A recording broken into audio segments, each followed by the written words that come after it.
Прямой эфир, телеканал Якутия-24. Вы смотрите программу «Итоги дня». В студии Влад Давыдов. Добрый вечер. Смотрите далее. Новая программа переселения утверждена. Гендиректор фонда и глава Якутии подписали соглашение. О каких объемах идет речь? Информирован, значит вооружен. В столице республики прошли массовые учения по санитарной охране территории Якутии. Где и как прошли учения? Сезон близко. До начала навигации остается 1 месяц. В Ленске уже занята подготовкой к приему грузов. Правительство за работой. Какие вопросы обсудил Кабинет министров республики на сегодняшнем заседании? Коротко о главном. Обзор новостей и событий Ниренгринского района в конце выпуска.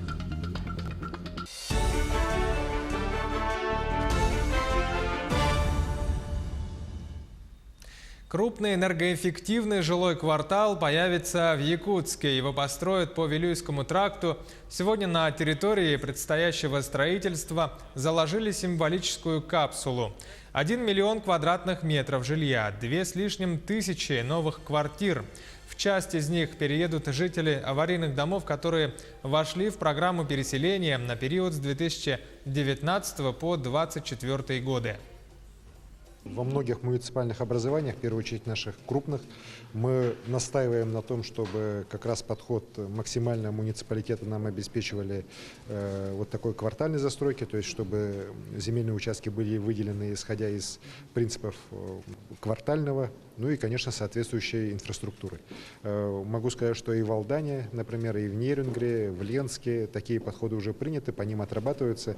Недавно я давал поручение по Мирному, чтобы такие решения принимались. Ну и по городу Якутску я надеюсь, что мы совместно с мэрией города Якутска тоже сможем в этой части найти общие подходы, и здесь тоже будет более-менее комплексная такая застройка.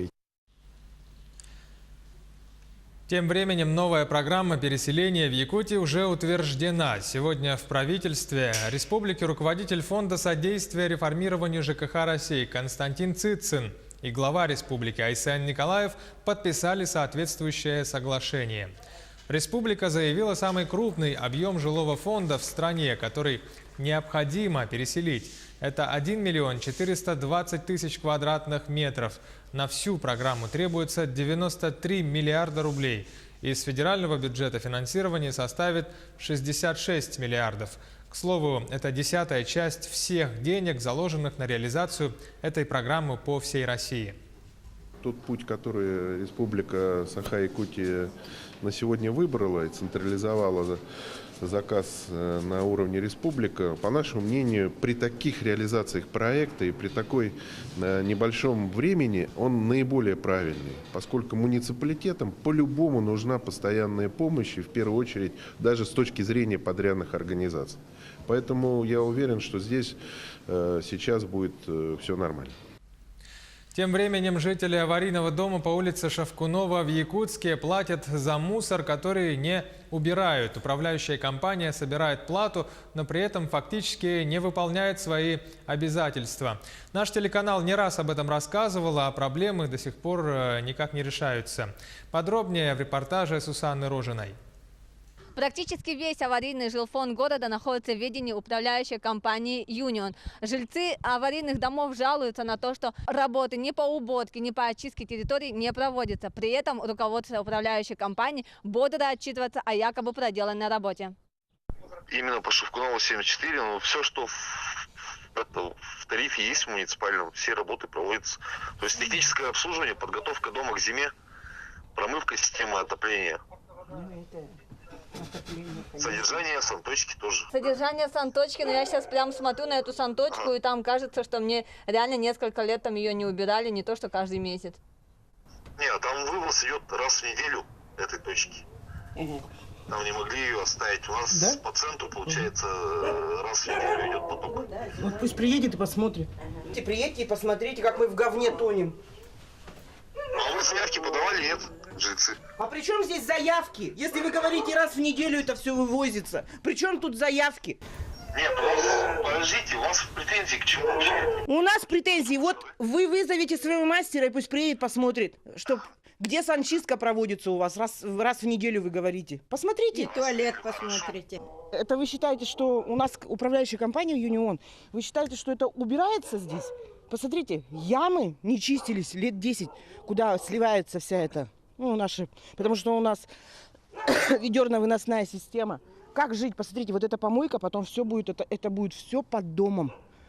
Мы свою работу делаем, наша работа, инженерные системы. Они откачиваются. Мусора я здесь не вижу. Вы представляете, что это? Это не мусор. Это просто вмерзлая херня. Она будет отогреться, когда ее уберут. И то ее не мы должны убирать, еще раз говорю. Ее должен убирать непосредственно тот, кто отвечает за ТКО, региональный оператор. Что вы здесь говорите без нашего присутствия, это клевета и провокация. В продолжении этой темы активисты Общероссийского народного фронта провели рейд по санитарным точкам Якутска. Проверка была инициирована по многочисленным жалобам горожан. По обнаруженным нарушениям экологического законодательства были составлены акты, которые в дальнейшем будут направлены в Якутский комитет охраны природы и Роспотребнадзор. Во время рейда можно было увидеть и несанкционированные свалки, и санитарные точки, которые практически давно заброшены. Если это организованная точка, то она должна быть обслуживаться якутской Косите, то, соответственно, вот этого не должно быть. И она должна быть организована по СНИПам и стандартам, установленным законодательством Российской Федерации. То есть должна быть бетонное основание, должны быть, чтобы дождем не заливало ее, огородка должна быть, крыша должна быть, и так далее, так далее. Мы этого ничего здесь не видим. То есть по факту мы можем сказать, что здесь, в конкретном месте, реформа по ТКО вообще не работает. А в Алдане местные общественники провели рейд по проблемным многоквартирным домам. Ситуации, волнующие жителей, самые разные. Прогнившие полы, стены, сырость, плесень и другие сложные трудности. Репортаж Татьяны Вахниной. Размываемый талыми и дождевыми водами фундамент и протекающая крыша порождают множество проблем в доме номер 16 по улице Билибина, приводя к разрушению двухэтажки. По плану дом стоит в очереди на проведение работ на 2029 год. Председатель городского общественного совета Сергей Сафронов по образованию строитель. Он смог объективно оценить состояние 12-квартирника. Здесь разговор уже должен идти не о том, что ее надо ремонтировать просто кровлю. А в домах, в квартирах мы увидели, что балки уже прогнулись, да? И бежит это не первый год, там труха уже одна. То есть чем дальше это все затягивается, видно, что уже бежит по стенам, видно, что основание дома верхнее уже начало преть и гнить. То есть с каждым годом это все будет усугубляться. И до 2029 года он точно этот дом не достоит. Дом напротив, по Билибина 15, стоит в очереди на переселение. У жильцов те же опасения, что и у соседей. Ветхое деревянное здание просто не достоит. Из 16 квартир половина нежилые, один подъезд заперт. Проживающие в доме люди поддерживают двухэтажку буквально руками, латая трещины и делая стяжки. Обращение в общественный совет для многих стало последней надеждой. Мы не обещаем никогда результата, но то, что мы примем и насколько сможем провести этот вопрос, мы обязательно это будем делать. Члены общественного совета посетили несколько домов по обращениям жильцов. Общежитие по адресу Быкова, 15 в прямом смысле является плавучим. Под полом первого этажа пролегает толща воды. Много лет канализация в аварийном состоянии. Здание стоит на щебне, и риск обрушения высок. Вред наносится здоровью. Воздух пропитан сыростью, на стенах грибок и плесень. Вопрос проведения капитального ремонта члены районного и городского общественных советов взяли под контроль. Они могут в любое время позвонить и спросить, на каком вопросе, на какой стадии находится вопрос, что мы сделали. Также у нас открытый совет проходят жители города, жители дома данного. Они могут в любой момент приходить, то есть и спрашивать. Решение по каждому из многоквартирников будет принято на ближайшем заседании. Члены рекомендательного органа намерены выстраивать диалоги с властью и управляющей компанией. Татьяна Вахнина, Сергей Шипачев, Александр Лукин, Алдан. К другим темам. До начала навигации остается месяц. В Ленске уже занята подготовкой к приему груза. На складах проведут инвентаризацию. Техническое обслуживание пройдет и техника, погрузчики, краны. На предприятии уже знают, какой груз отправят по воде прежде всего. А транспортники готовятся к опережающему завозу. Все подробности у Олеси Васевой. В Ленском отделении ОМТС ждут начала навигационного завоза. В этом году это 133 тысячи тонн нефтепродуктов и 143 тысячи тонн технических грузов.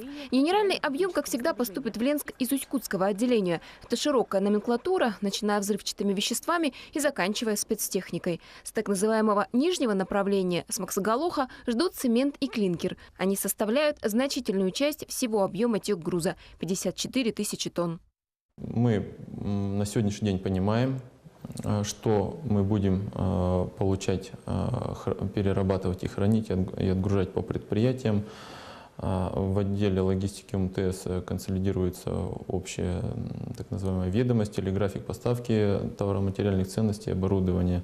Видя, значит, те объемы, те цифры, которые в разные месяцы будут у нас образовываться, мы, соответственно, и по себе также планируем и будем организовывать и выстраивать работу с нашими смежниками речным портом, с ООО «ДТ» в плане перевозок. Перед транспортниками стоит новая задача – обеспечить опережающий завоз поступающих по навигации грузов. Цель – оптимизировать автопарк и снять нагрузку по перевозкам с первого квартала производственного года. Сейчас на него приходится 40% годового завоза. Остальные 60% распределены между оставшимися 3 кварталами. Явный перекос. Требуется новый подход к планированию. Сейчас совместно со специалистами УМТС мы прорабатываем направление опережающего завоза, определяем номенклатуру грузов, которая будет в этот период перевозиться. И с мая, с начала навигации, уже планируем приступить к этим перевозкам. Этим летом в МТС вновь готовят место под горную технику. Это БелАЗы разной грузоподъемности и целый дробильный комплекс для горнообогатительного комбината. Его планировали отправить получателю по зимнику, но не успели. Сейчас в числе первоочередного груза его будут встречать в Ленском отделении ОМТС. Здесь готовы к обработке больших объемов, зная, что именно в первую неделю новой навигации приходит значительная часть груза, накопленного логистами в Усть-Куте. Олеся Васева, Сергей Счастный, Олег Соснин, телеканал «Алмазный край». В столице республики прошли массовые учения по санитарной охране территории Якутии. Участие приняли более 20 ведомств, курирующих вопросы охраны жизни и здоровья населения республики. Где и как прошли эти учения, репортаж Дмитрия Тымырова. Сегодня в аэропорту города Якутска произвел посадку самолет авиакомпании «Якутия», следующий по маршруту Сеул-Якутск. Но по непонятным причинам служба безопасности аэропорта города Якутска не выпускает пассажиров из салона самолета. И они полностью оцепили данную территорию. Всему виной стало, что во время полета 2 пассажирам потребовалась срочная медицинская помощь. Да, я вас слышу. У нас слабость, озноб.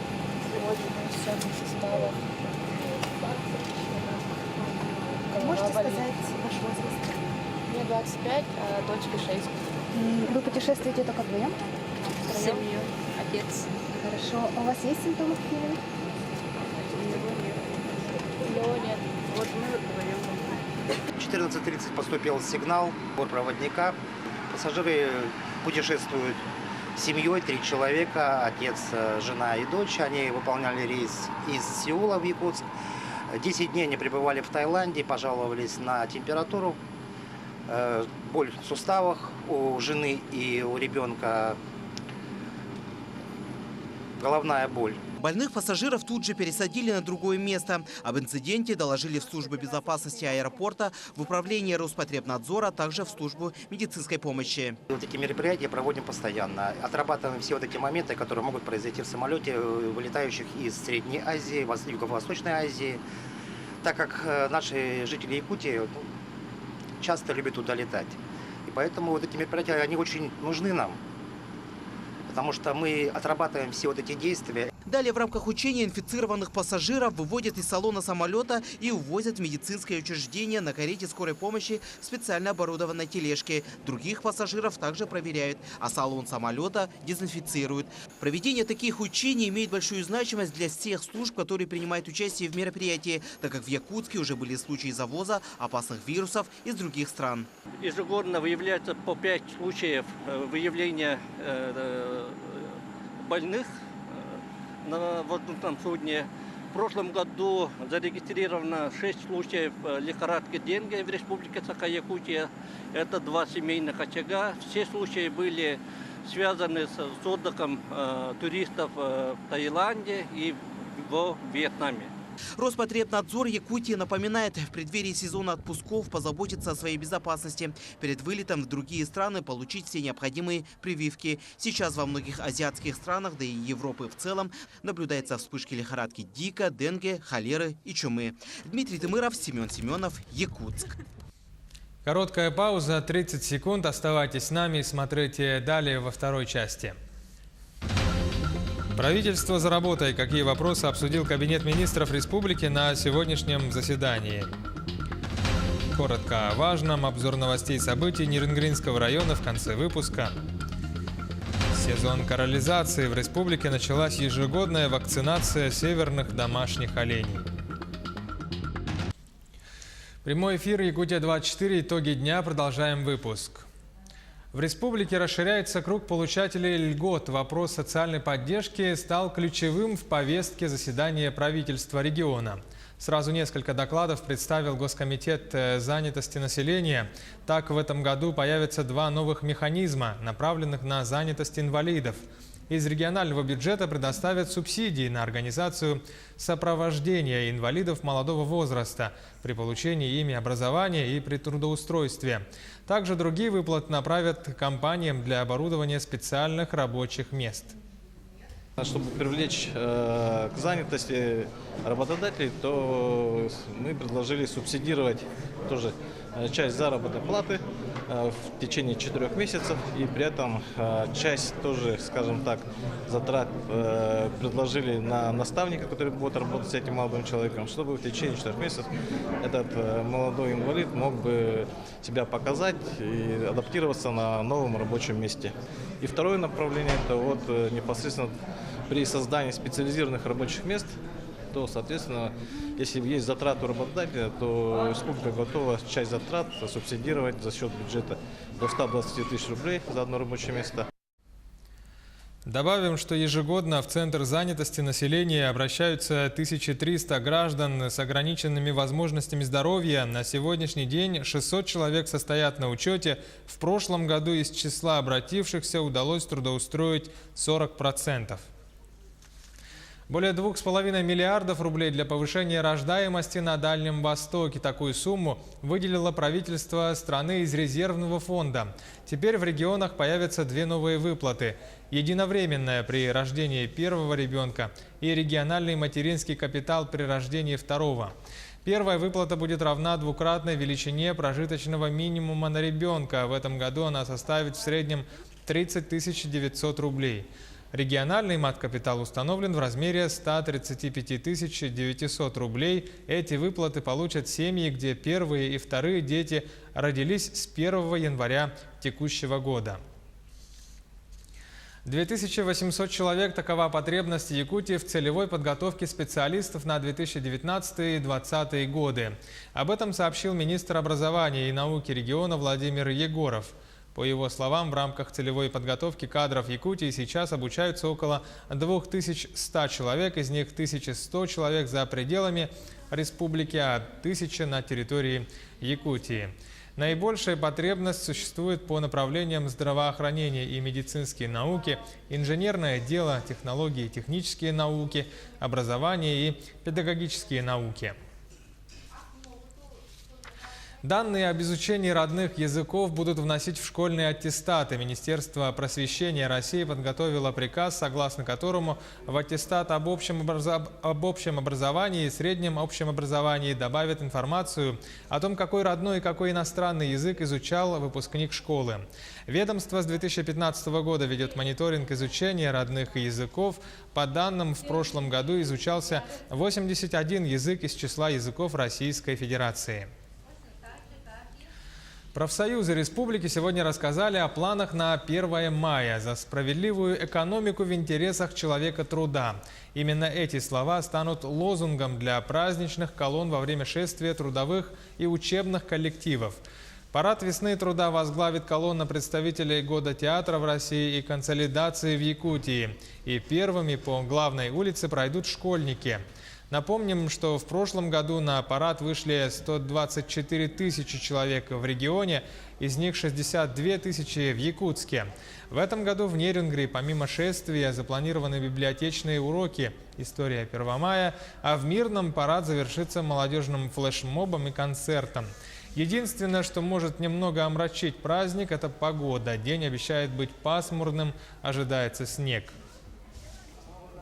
Предпринимаемые правительством Российской Федерации решения не способствуют развитию реальной экономики. И, к сожалению, есть опасения вообще неисполнения поставленных президентом страны в своем послании решений, в том числе и снижение бедности в России в 2 раза к 2024 году. Вот эти все опасения есть, и поэтому вот мы выходим с этими лозунгами. В республике началась ежегодная корализация северных домашних оленей, чтобы поставить прививки оленям и охотничьим собакам, провести подсчет поголовья и проверить общее состояние стада. Ветеринарам Нерюнгринского района приходится преодолевать большие расстояния. За ветеринарно-профилактической работой в Виенгринском эвенкийском наследии наблюдал наш коллега Сергей Козюра. Это чтобы удача нам сопутствовала, и мы вернулись. Отсюда начинается наш путь. И должны мы сюда вернуться. Это сложная дорога отсюда начинается, да? Поэтому... Да, это земли шаманские начинаются. Около 40 километров вглубь тайги. Сначала на внедорожнике, а затем и на нартах, зацепленных бурану. В оленеводческой ветеринарии случайных людей нет. Весь этот путь необходимо проделать для того, чтобы сделать животным прививки, провести замеры, отделить важенок оленей, ожидающих потомства. Но главная цель – забрать кровь на анализы. Кровь берется с оленей. Это отправляется в лабораторию на бруцеллез, потому что бруцеллез – это болезнь человека и оленей, и заодно проверяется, насколько олени здоровы, чтобы не заразились люди. На территории Иенгринского наследия находится порядка 20 оленеводческих стойбищ. Все они расположены в труднодоступных местах и на приличном расстоянии от поселка и друг от друга. Вдобавок, как правило, они кочуют с места на место. Так что специалистам управления сельского хозяйства предстоит кропотливая работа, которая продлится весь летний период. Ведь современное оленеводство – это прежде всего племенная работа. Сергей Козюра, Нерюнгри. Первые лебеди и кликуны уже прилетели в Сунтарский улус. Их сегодня сфотографировал общественный инспектор Минэкологии Якутии, орнитолог и фотограф Максим Афанасьев. Основную массу водоплавающих птиц на озерах Якутии ждут в начале мая. Напомним, лебедь-кликун занесен в Красную книгу республики, добыча его запрещена. На этом наш выпуск завершен. Эфир продолжит на обзор новостей и событий Нерюнгринского района. Слово коллегам. Добрый вечер. Нерюнгринским городским судом постановлен обвинительный приговор по уголовному делу в отношении жителя города Биробиджан Еврейской автономной области. Он признан виновным в совершении преступления применения насилия, неопасного для здоровья, в отношении представителя власти в связи с исполнением им своих должностных обязанностей. В судебном заседании установлено, что в сентябре 2018 года подсудимый, следуя в пассажирском поезде номер 325 сообщением Нерюнгри-Хабаровск, в ходе составления в отношении него протокола об административном правонарушении за распитие алкогольной продукции в запрещенных местах, нанес один удар кулаком в область живота сотруднику линейного отдела полиции, причинив последнему физическую боль. С учетом позиции государственного обвинителя Нерюнгринской транспортной прокуратуры суд назначил виновному наказание в виде штрафа в размере 20 тысяч рублей. Приговор в законную силу не вступил. Сегодня наша съемочная группа вышла на улицы Нерюнгри и узнала у горожан, как они готовятся и отмечают праздник Пасхи. Ну, конечно, прежде всего это яйца, краски для яиц. Куличи сами мы не пекем, обычно покупаем в магазине. Ну а яйца красим, конечно, тоже с детьми, им интересно это. Делаем глазунью, в церковь ходим. Накрываем на стол, ждем гостей, родственников. Обязательно яйца покрасим, Пасху постряпаем. Мы собираемся всей семьей за столом, лепим куличи, да и яйца красим. В церковь ходим, освещаем. Вот таким был день сегодняшний в Нерюнгри. Оставайтесь на канале Якутия 24 и будьте в курсе всех событий вместе с нами.